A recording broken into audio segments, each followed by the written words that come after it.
Obviously, he's won 2 major championships and just won last week. Obviously, he's in great form. It's just a matter of going out there and executing his game plan. I mean, that's what he talks about a lot, is formulating a game plan and executing it.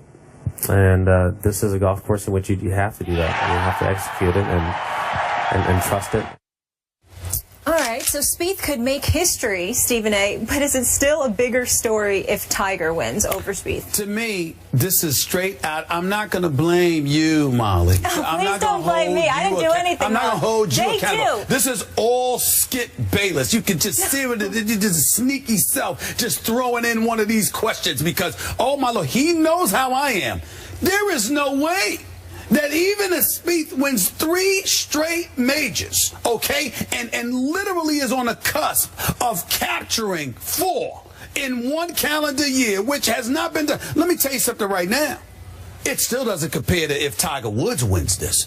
Do you have any, which you know because you know more golf. I know golf because of you. So I'm going to give you credit where credit is due. Do you have any idea? Do I need to remind you? Has amnesia kicked in and convoluted your brain and you have forgotten how god-awful Tiger Woods has been? I mean, he looks like straight garbage. I mean, Tiger Woods hasn't won a tournament since 2013, hasn't won a major since the U.S. Open in 2008. I mean, just as recently as weeks ago, Skip, he dropped to 241st in the world. 241 in the world, okay, and didn't have a top 10 finish around the world over the last 18 months. His swing is bad. His back is even worse. The Lord knows we got knee injuries, leg issues.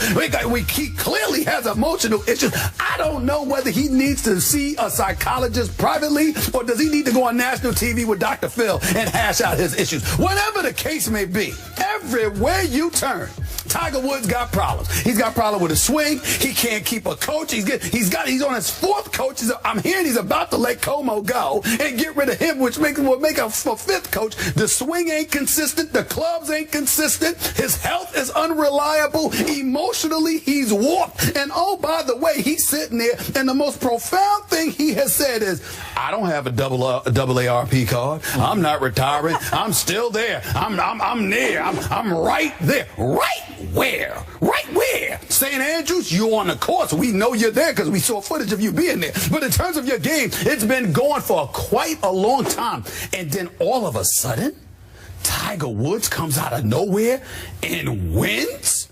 And wins the British Open? Oh my goodness, there's nothing that Spieth can do, even at age 21, even if he wins 3 straight, which would be, what, his first time since Ben Hogan, 1953, I think? Okay, I mean, even if he does that, the bigger story is clearly Tiger. Because, like easily? Easily. Because I'm not, let me correct. I'm not saying it in terms of golf. You being a avid golfer, golf lover the way that you are.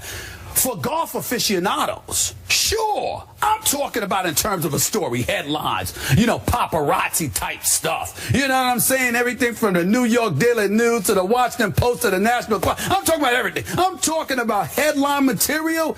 It's really, Tiger would clearly be a big story. To golf aficionados, it would be Spieth. But beyond transcending the sport, oh, please. It's not even in the same ballpark as all Tiger. Easily. That's definitely a question out of your ballpark. Because to me, it ain't even a question. Not even a question. I cannot tell you how much your answer offends me as a golf fanatic. I cannot tell you how your perspective on the sport I love drives me up the trees I usually hit when I play. Because for you, golf is Tiger Woods or it is nothing. That's your perspective on golf. I'll explain that in a minute, but go ahead. All right. Your reaction says it all about what's happening right now to Jordan Spieth. Because his performance so far this year is vintage Tiger-esque, but he is not getting the credit for it because his game isn't nearly as spectacular to watch as vintage Tiger's game was back in 2002 when he won the first 2 majors, or that stretch from like 2000 to 2002 when he was the most dominant golfer in the history of this game. But Stephen A. Smith, I know you haven't taken the time to stop and smell these flowers.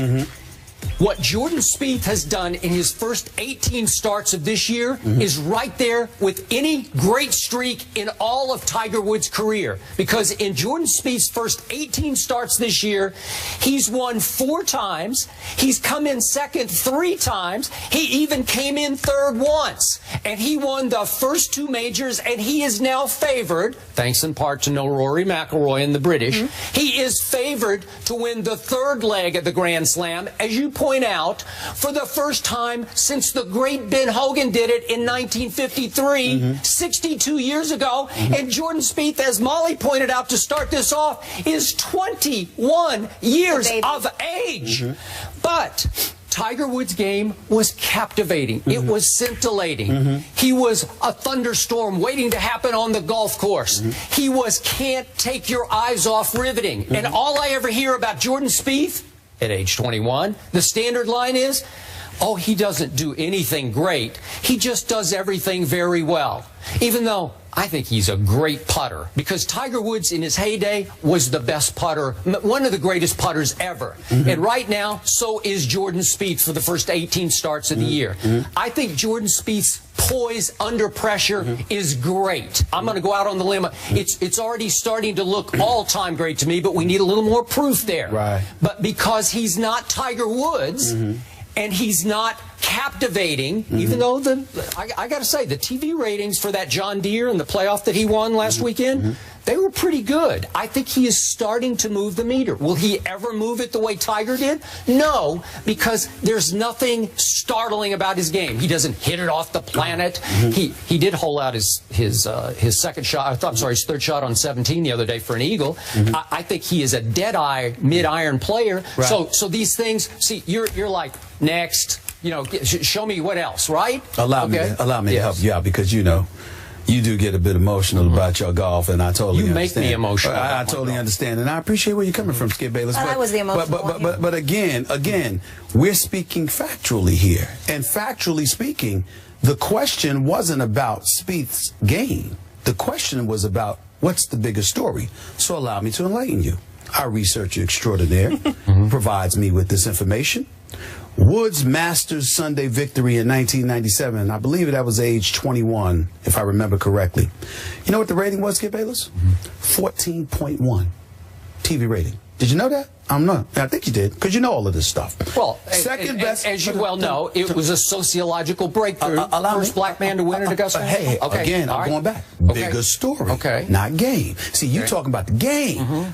The question that Molly so adroitly asked was, the story. The story is about what's most compelling, what galvanizes folks, what generates ratings. My question. You understand what I'm saying? What she asked it beautifully. She asked it. You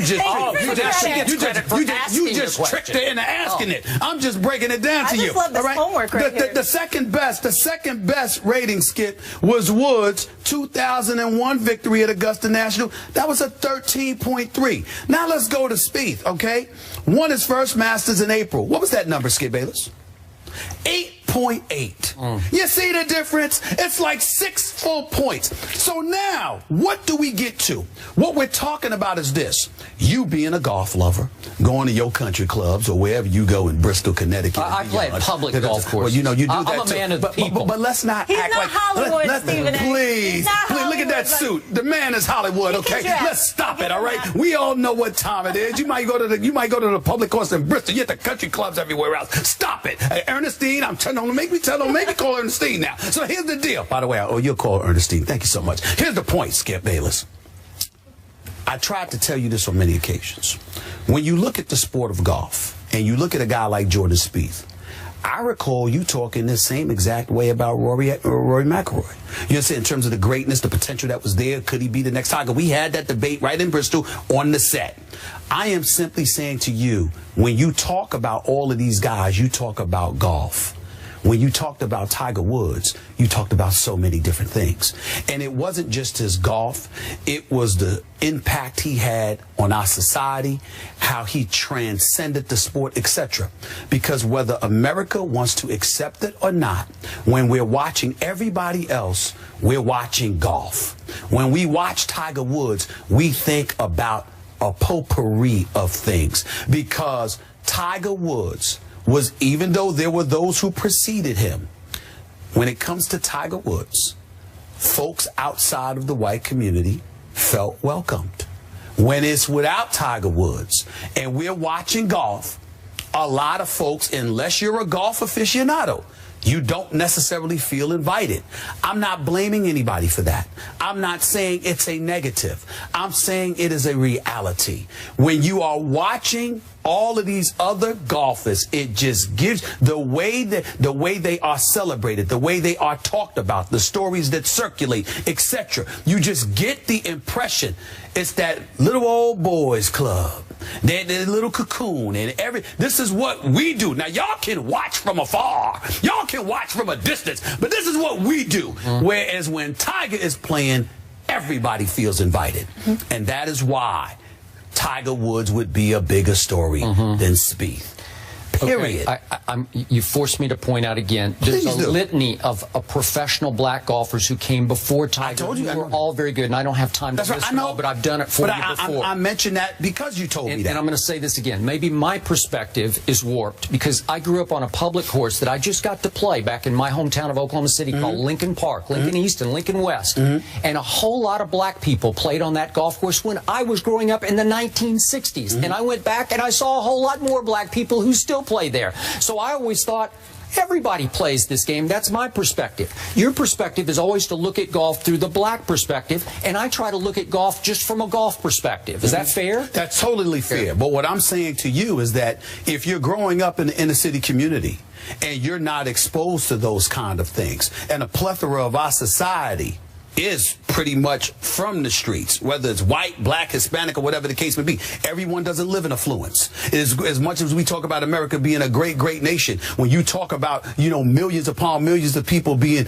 unemployed, underemployed, etc., what you are really recognizing is the fact that there are a lot of people in our society that don't have access to what you had access to when you were growing up. So if you're talking about folks who love the game of golf, golf aficionados, etc., of course Spieth is the story. But when you talk about society in general, people who never watched golf, never gave a damn about golf, never felt that golf was inclusionary enough, etc., somehow, some way they watched Tiger, and the ratings show it, which makes him a bigger story than Spieth. Because he's been so god-awful, he's been so pathetic as a golfer, that if you saw him rise from the ashes, it would be the biggest story in golf by far. Spieth wouldn't even be close. Okay, so if Jordan Spieth wins on Sunday, Stephen A. Smith will yawn. No. I'll be like this. Nice job.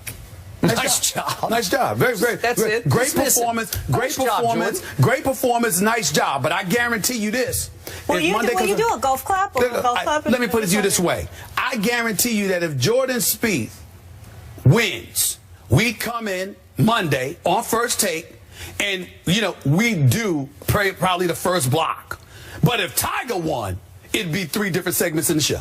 Okay. And Skip knows it because he suggested it'd be 3 different segments in the show. Sad but true. There we go. Spieth, the true golf story, Tiger, the mainstream story there. Another mainstream story that never seems to go away. Pete Rose, should he be in baseball? The Reds will honor Charlie Hustle during the All-Star festivities tonight, but should the controversial Pete Rose get the ultimate honor, the Hall of Fame? We'll break that down next. Keep it here.